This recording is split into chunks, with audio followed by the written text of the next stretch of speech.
शांतं शाश्वतं प्रमेयमनघं निर्वाण शांतिप्रदं प्रभो ब्रह्मा शंभु फणीन्द्रसेव मनिशं वेदान्तवेद्यं विभुं रामाख्यं जगदीश्वरं सुरगुरुं माया मनुष्यं हरिं वन्दे अहं करुणाकरं रघुवरं भूपालचूडामणिं नान्या स्पृहा रघुपते हृदय स्मृदीये सत्यं वदामि च भवान् किलान्तरात्मा भक्तिं प्रयच्छ रघुपुङ्गो निर्भरां मे कामादिदोषरहितं कुरु मानसं च अतुलितबलधामं हेमशैलाभदेहं धनुजवनकृशानुनं ज्ञानिनामग्रगण्यं सकलगुणनिधानं वानराणां धीशं रघुपति प्रियभक्तं वातजातं नमामि। ओम राम रामाय नमः। बहनों भाइयों, जय श्री राम। बहनों भाइयों, कोई भी सनातनी, चाहे वो देवी का भक्त हो, शंकर जी का भक्त हो, ब्रह्मा जी की आराधना करता हो, या अब राम भक्त है तो सवाल ही नहीं उठता, किसी का भी, चाहे वो कृष्ण भक्त हो, लेकिन वह हनुमान जी की भक्ति अवश्य करता है। उसके साथ में अगर राम जी हैं तब तो सवाल ही नहीं उठता, वो तो हनुमान जी की पूजा करेगा ही करेगा। लेकिन भले ही वो कृष्ण भक्त हो, चाहे देवी भक्त हो, वो हनुमान जी की पूजा अवश्य करेगा। कारण क्या है? क्योंकि हनुमान जी में जो बल बुद्धि विद्या के दाता हैं, इसके अतिरिक्त उनके जो चारित्रिक गुण हैं वह उन्हें अधिक पूज्य बना देते हैं। अब उनके चारित्रिक गुणों के बारे में हम कुछ संक्षेप में चर्चा करते हैं और उसके बाद मैं हनुमान जी की उस कथा के बारे में बताऊंगा जिसे शायद बहुत सारे लोग नहीं जानते होंगे, और यदि जानते भी होंगे तो उनसे मेरी विनती है कि वो पूरा सुने, ताकि उनके जो संकट हैं उस कथा को सुनने से दूर हों। तो हनुमान जी जिनके पास अपार बल है, उनके पास अष्ट सिद्धियां हैं, 9 प्रकार की निधि हैं, और इनके वो दाता भी हैं। ऐसा नहीं कि वो अपने पास ही रखे हुए हैं, वो इसके दाता भी हैं। लेकिन इसके बावजूद उनके पास क्या गुण है?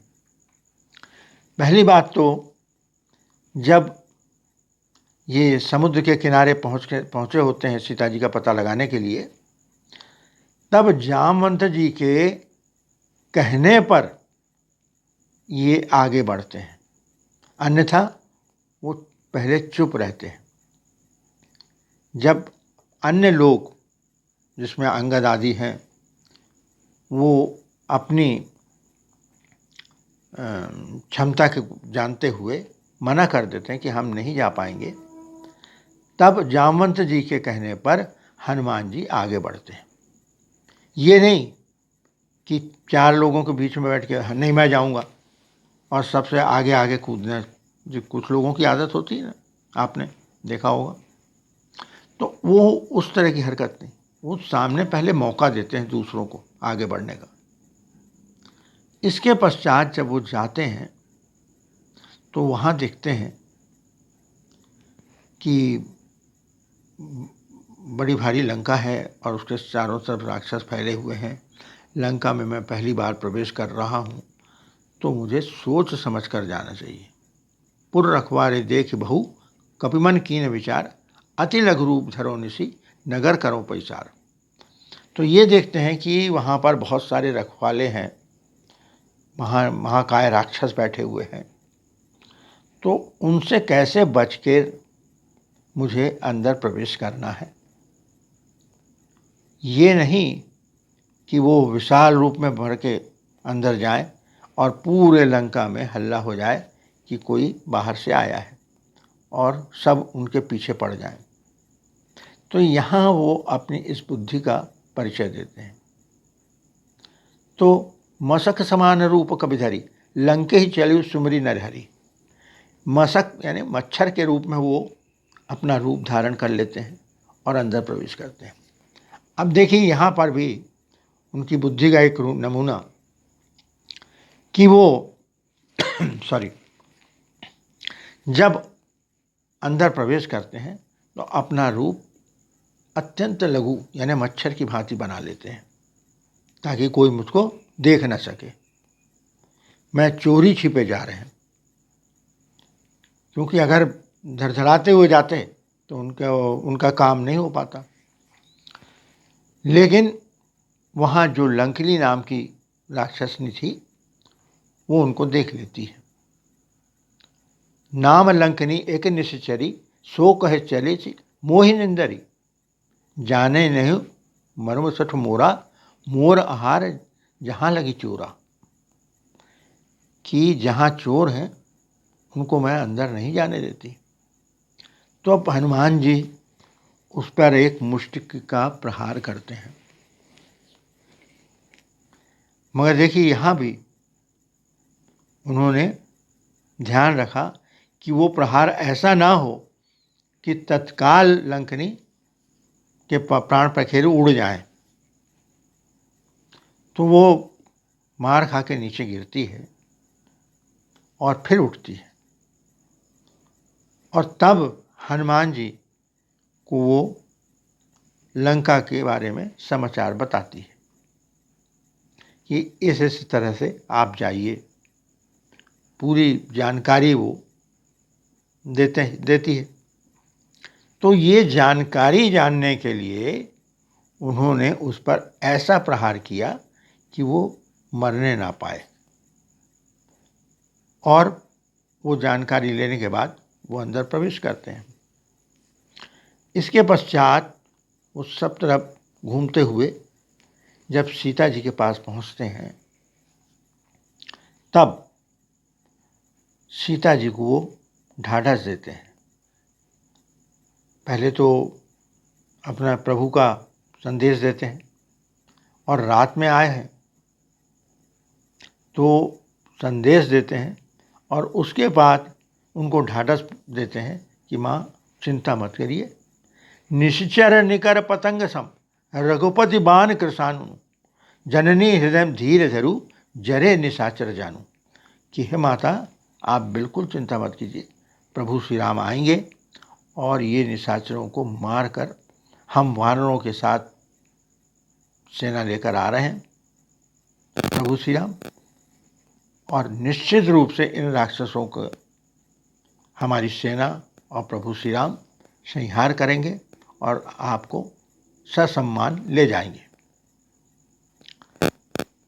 तो उसके पश्चात वो और आगे बढ़ के बात करते हैं कि माँ, आपकी विपत्ति देखकर तो मुझे ऐसा लगता है कि आपको अभी ले चलूं, किंतु अभी प्रभु श्री राम का मुझे आदेश नहीं है, अन्यथा मैं आपको अभी अपने साथ ले जाता।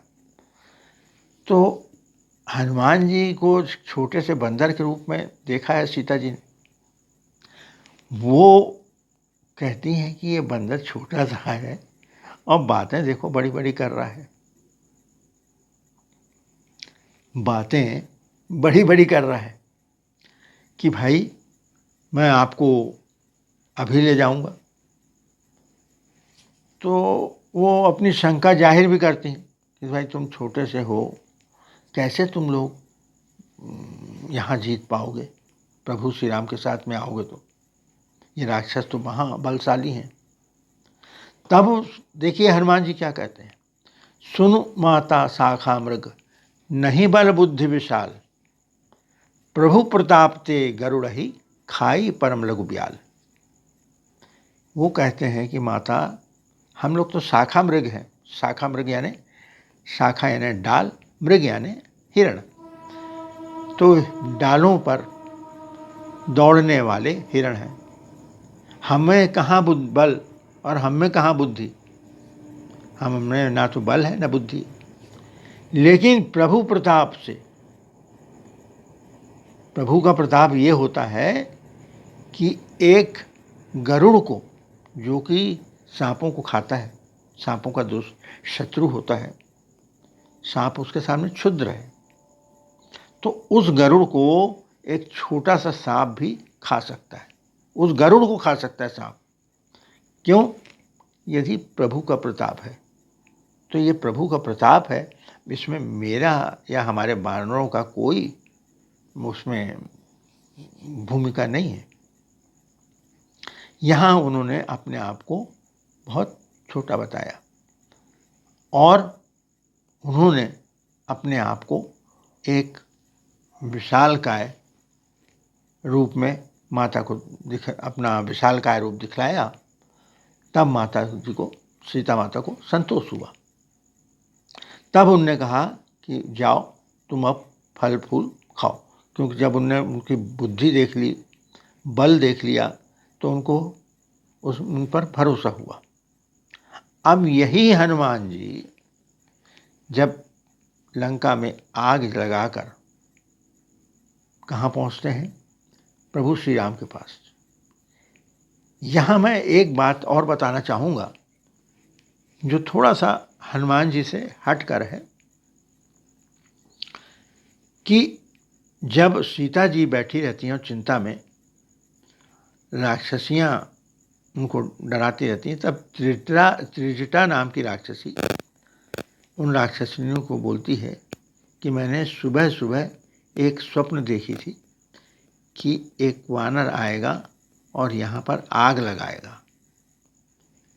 तो देखिए, ये विधि का विधान जो है वो पहले से निश्चित रहता है, इसमें हमारा आपका कोई योगदान नहीं होता, अन्यथा वो त्रिजटा को स्वप्न क्यों आता।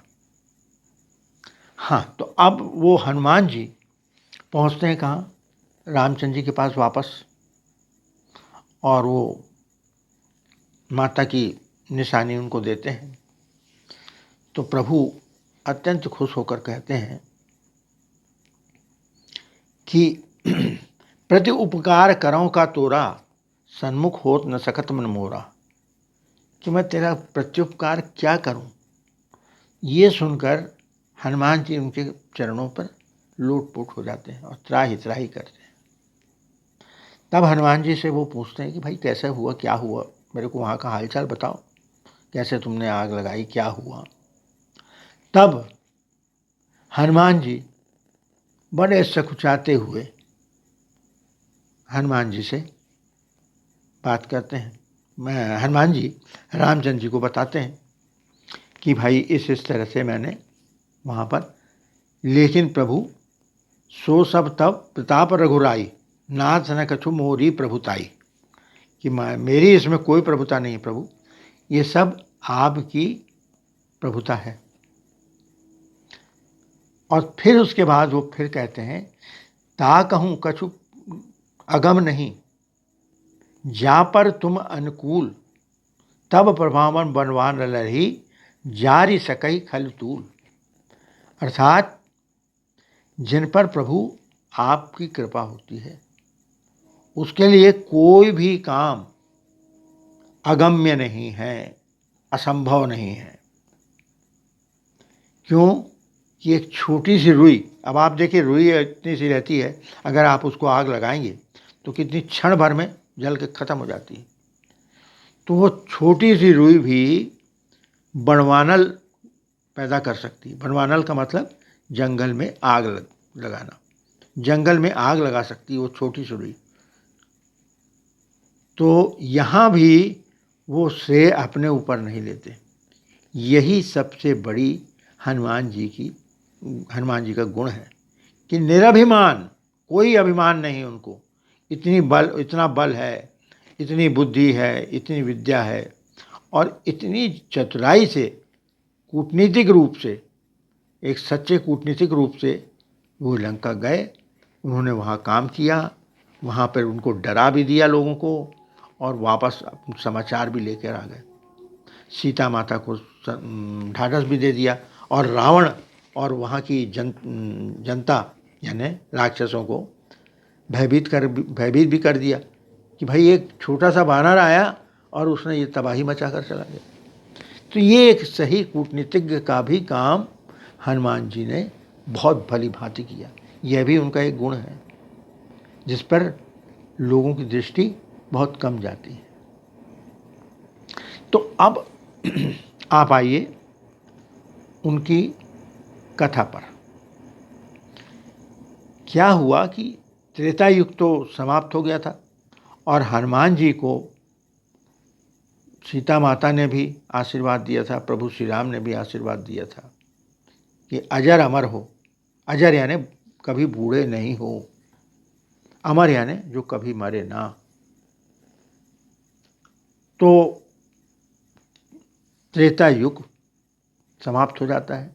प्रभु श्री राम अपना कार्य संपन्न करके पृथ्वी पर जो जिस कार्य से आए थे वे वापस चले जाते हैं और द्वापर युग की शुरुआत हो जाती है। तो द्वापर युग में प्रभु श्री कृष्ण का प्रादुर्भाव होता है।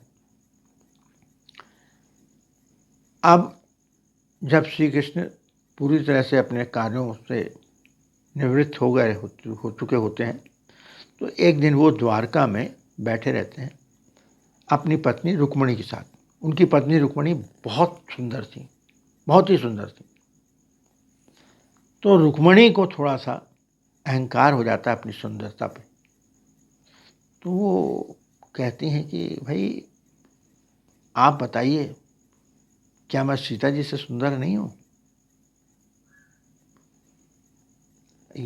तो आपने कैसे सीता जी को उस समय वो कर लिया था पसंद? मैं तो उनसे सुंदर हूँ ना, आप ये बताइए। तो कृष्ण भगवान उनके अहंकार को समझ जाते हैं।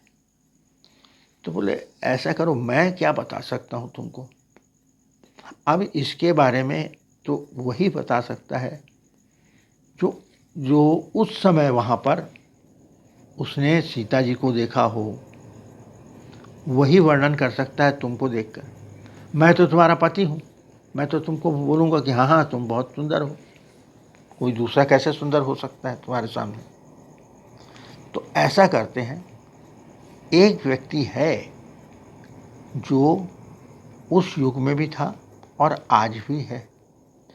तो मैं ऐसा करता हूँ, मैं उनको बुलाता हूँ और वही निर्णय कर देंगे कि तुम सुंदर थी हो या माता सीता थी। तो बोले हाँ ठीक है बुलाइए आप। तो वो गरुड़ को आदेश देते हैं। गरुड़ इतना तीव्र गति से चलने वाला उनका वाहन है कि क्षण भर में वो कहीं से कहीं पहुंच जाता है और बलशाली भी है। तो भाई प्रभु श्री कृष्ण का वाहन है, उस पर बैठकर भगवान विष्णु भी जाते हैं, कृष्ण भगवान जाते हैं। तो गरुड़ को कहते हैं भाई सुनो गरुड़ जी, आपको एक काम दे रहा हूँ मैं। आप यहाँ से सीधे चले जाइए, अभी शायद हिमालय में हो या अयोध्या में हैं, मुझे ज्ञात नहीं है। आप थोड़ा पता लगाते हुए जाइए कि हनुमान जी इस वक्त कहाँ पर हैं और उनको कहिए कि आपको प्रभु श्री कृष्ण ने याद किया है, आपको आपसे मिलना चाहते हैं, तो कृपया मेरे साथ जल्दी चलिए और उनको तुरंत अपने साथ लेके ही आना। ऐसा नहीं वो बोल दें कि मैं आ जाऊंगा तुम चले आओ। तो गरुड़ जी बोलते हैं हाँ हाँ बिल्कुल। अब गरुड़ जी निकलते हैं खोजते हुए, खोजते खोजते पहुँचते हैं अयोध्या में। देखते हैं अयोध्या में नहीं दिखते। वो हिमालय की एक तलहटी में अपना आसन जमाए हुए प्रभु श्री राम का भजन करते रहते हैं। तो अब गरुड़ जी ऊपर पहुँच के देखते हैं कि ये वानर बैठा हुआ है। तो एक सामान्य रूप में रहते हैं, वो बहुत विशाल रूप में नहीं, छोटे से रूप में रहते हैं। तो गरुड़ जी उनको कहते हैं कि हे वानर, आपको मेरे प्रभु श्री कृष्ण ने याद किया है और कहा है कि आप मेरे साथ तत्काल उनसे मिलने के लिए चलें। बिल्कुल तत्काल बुलाया है, इसलिए आप बिना देरी किए मेरे ऊपर विराजिए और मैं आपको तुरंत क्षण भर में प्रभु के पास ले चलूँगा। तो पहले तो हनुमान जी ध्यान ही नहीं देते क्योंकि वो भजन में मस्त रहते हैं। 2 बार 3 बार जब गरुड़ जी बोलते हैं, उसके बाद अचानक उनका ध्यान जाता है, देखते हैं फिर भी अपने भजन में मस्त रहते हैं। तब गरुड़ जी बार बार करने के बाद फिर अपनी चोंच मारते हैं। फिर हनुमान जी देखते हैं, बोलते हैं, जब सुनते हैं तो 1 सेकंड के लिए वो अपना भजन रोकते हैं। बोले भाई मैंने सुन लिया आपकी बात, ऐसा कीजिए आप चलिए, मैं पहुंच जाऊंगा, मैं आ जाऊँ। तो गरुड़ जी को तो आदेश मिला रहता है कि नहीं तुमको तत्काल लेके आना है। तो हनुमान जी कहते हैं कि भाई आप निकलिए, मैं पहुंच जाऊंगा, आप चिंता मत करिए। बोले आपको पहुंचने में बहुत देर लग जाएगी, इसीलिए प्रभु ने मुझको कहा है कि आप मेरे साथ चलिए, मैं आपको क्षण भर में पहुंचा दूंगा और फिर वहां से आपको वापस पी ले आऊँगा, देर नहीं लगेगी आप। बोले देखिए मैं इस समय भजन में व्यस्त हूँ, मुझे अभी समय लगेगा, तो तब तक तुम चले जाओ। लेकिन जब वो नहीं मानता, आप थोड़ा सा धमकी देने लगता है गरुड़। तो हनुमान जी अपनी पूँछ लंबी करते हैं और पूँछ में गरुड़ को लपेट के पटक देते हैं नीचे आराम से ज़मीन पे। अब गरुड़ को लगती है चोट और छूटने की कोशिश करता, तो हनुमान जी की पूँछ है वो। आपको मालूम है कि हनुमान जी के पास जो शक्तियाँ हैं वो प्रभु शंकर जी की हैं, महादेव जी की। तो जब रावण को हनुमान जी ने मुष्टिका से प्रहार किया तो थोड़ा तो झेल लिया उसने, लेकिन जब पूँछ से प्रहार किया तब रावण व्याकुल हो उठा। तब उसने शंकर जी से पूछा कि प्रभु क्या बात है कि ये हनुमान ने मुझको जब एक घूंसा मारा तो मैं तो थोड़ा सह गया, लेकिन उसकी पूँछ में तो अपार शक्ति है। तो बोले ये जो उसकी मुष्टिका का प्रहार है उसमें जो शक्ति है वो मेरी शक्ति है, लेकिन जो पूँछ में शक्ति है वो माता पार्वती की शक्ति है, दुर्गा माता की शक्ति है। वो माता की शक्ति के कारण उनकी पूँछ में इतना पावर है। तो पूँछ से उनने पकड़ के बिठा दिया, रख दिया। जब उनका भजन खत्म हुआ तब उनने उसको पूँछ से रिलीज़ किया कि ले भाई अब जा। अब वो तो थोड़ा सा बेचारा, उसकी सांसें ऊपर नीचे हो रही थी और बोले चल मैं पहुंच जाता हूं। उनने अपनी एक छलांग लगाई और द्वारका पहुंच गए। अब द्वारका पहुंचे तो उसके पहुंचने के पहले प्रभु श्री कृष्ण ने सुदर्शन चक्र को कहा कि देखो भाई, द्वारिका में तुम आज विशेष रूप से रखवाली करो, कोई भी अनजाना व्यक्ति प्रवेश ना कर सके, इसलिए तुम सुदर्शन चक्र अपना पूरी रखवाली करते रहो। सुदर्शन चक्र द्वारिका की रखवाली के लिए, यद्यपि और भी द्वारपाल थे, रखवाले थे, लेकिन तुमको स्पेशल आज मैं आज्ञा दे रहा हूँ। तो सुदर्शन चक्र अपनी रक्षा के लिए द्वारका की अपनी पहरेदारी देने लगा। उसी समय हनुमान जी पहुँचे।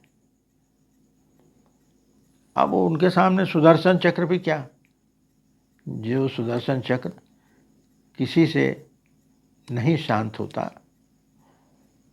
तो धड़धड़ाते हुए हनुमान जी कृष्ण भगवान के पास पहुँचे और हाथ जोड़ के, अब जब आने लगे उनको पता चल गया कृष्ण भगवान को, तो श्री कृष्ण जी ने रुक्मिणी से कहा कि सुनो, वो भक्त हनुमान आता ही है, तुम ऐसा करो जल्दी से सीता माता का रूप ले लो, सीता माता के वस्त्र पहन लो उन्हीं के जैसे, और स्वयं भी वो रामचंद्र जी का रूप लेकर विराजमान हो गए अपने दरबार में। रुक्मिणी जी भी सीता जी का उनके वस्त्र वैसे ही धारण करके वैसा रूप लेकर बैठ गई। अब जब हनुमान जी ने वहाँ प्रवेश किया और प्रभु को नमन किया और बोले प्रभु आपने क्यों मुझे बुलाया, तो उन्होंने कहा कि भाई देखो, मेरा तुमको बुलाने के पीछे कुछ उद्देश्य था। वो ये कि मेरे को सीता माता जी के बारे में आपसे पूछना था। बोले वो मगर एक बात बताओ, मैंने तो तुमको गरुड़ को भेजा था लेने के लिए। तो उसी समय जब वो पूछ रहे थे तब गरुड़ उड़ते उड़ते धीरे धीरे आया। तो बोले ये तो आ गए आपके गरुड़। तो बोले क्यों? तब गरुड़ जी ने हाल सुनाया कि इन्होंने तो मेरी बात सुनी नहीं, उल्टा मेरे को अपनी पूंछ में लपेट के बिठा के मेरे को चोट पहुंचाई, मेरे पे आघात किए। तो बोले भाई ये मेरे प्रभु मेरे भजन में, मेरे भजन पूजन में ये व्यवधान डाल रहे थे, विघ्न डाल रहे थे, इसलिए मैंने उनको शांत रखने कहा कि चलो तुम मैं पहुंच जाता हूं। तो बोले नहीं, ये अपने अभिमान में थे कि मैं तुमको ले जाऊंगा। तो मैंने उनको कहा कि भाई आप यहाँ बैठो, मैं ही पहुंच जाता हूँ।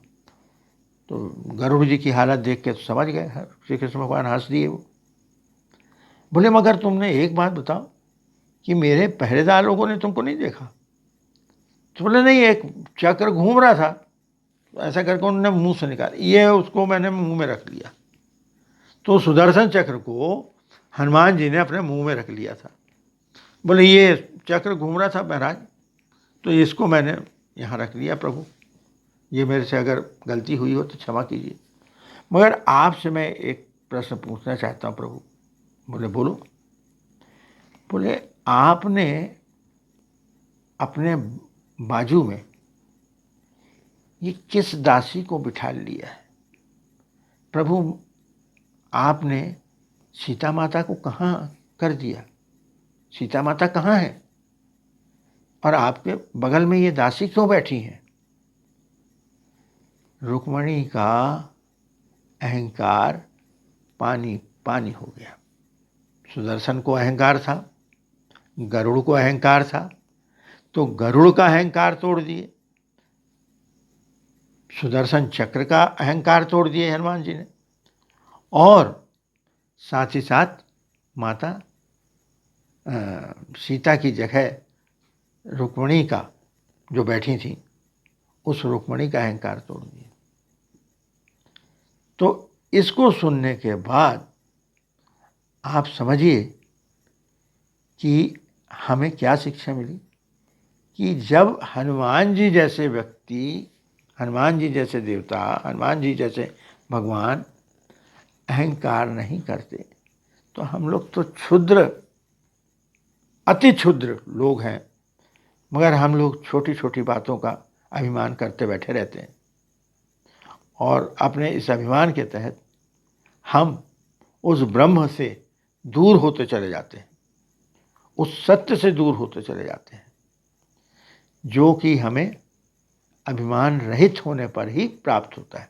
हमको प्रभु की भक्ति, हमको प्रभु की कृपा तभी प्राप्त होती है जब हम उनके पास, उनकी शरण में निरभिमान होकर जाएं।